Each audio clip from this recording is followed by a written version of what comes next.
steril, sarung tangan steril, terus selang umbilikal, ini kateter umbilikal. Terus di dalam dressing ini biasanya tersedia duk kecil, duk yang berlubang, fungsinya untuk mempersempit area pemasangan umbilikal. Nah, di dalam ini juga ada 2 kom. Yang satu kita isi NaCl 0,9%. Nanti kalau udah selesai kesini lihat umbilnya aja nggak apa-apa. Ditarik dulu. Terus betadine, ini fungsinya untuk desinfeksi. Kemudian di dalam set dressing yang steril ini isinya ada pinset anatomis, pinset chirurgis, klem arteri, gunting jaringan, nail fooder, klem duk, ini untuk gunting tali pusat, dan klem arteri.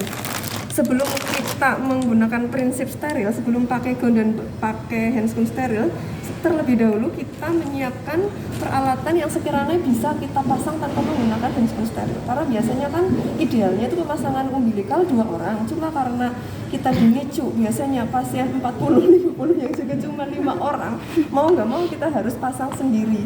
Jadi harus siapkan semuanya seperti ini. Ini perlak pengelasnya steril, jadi kita siapkan semuanya yang steril itu di sini.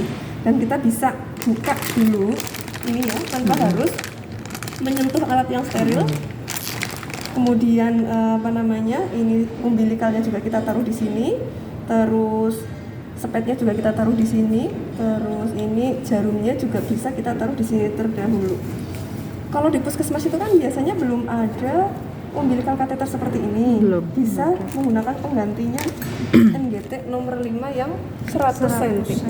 Bukan yang 40 cm tapi yang 100 cm. Itu sebagai pengganti kalau nggak ada umbilical kateter. Gitu.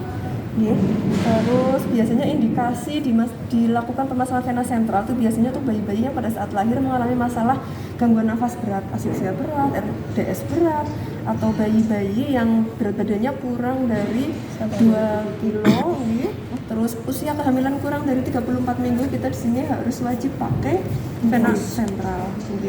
Atau misalkan bayi yang membutuhkan terapi cairan resusitasi, atau misalkan butuh cairan yang osmolaritasnya tinggi, atau misalkan butuh D15%, atau butuh elektrolit pekat, atau misalkan butuh cairan resusitasi misalkan kayak dopamin.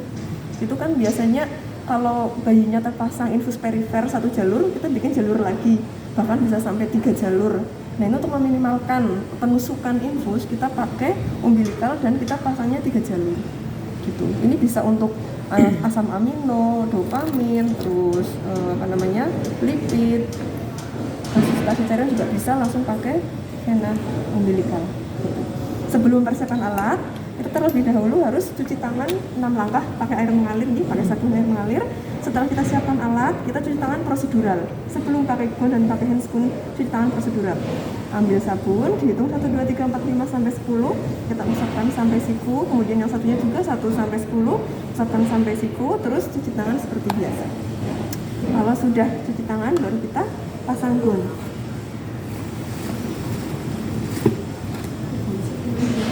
Ya.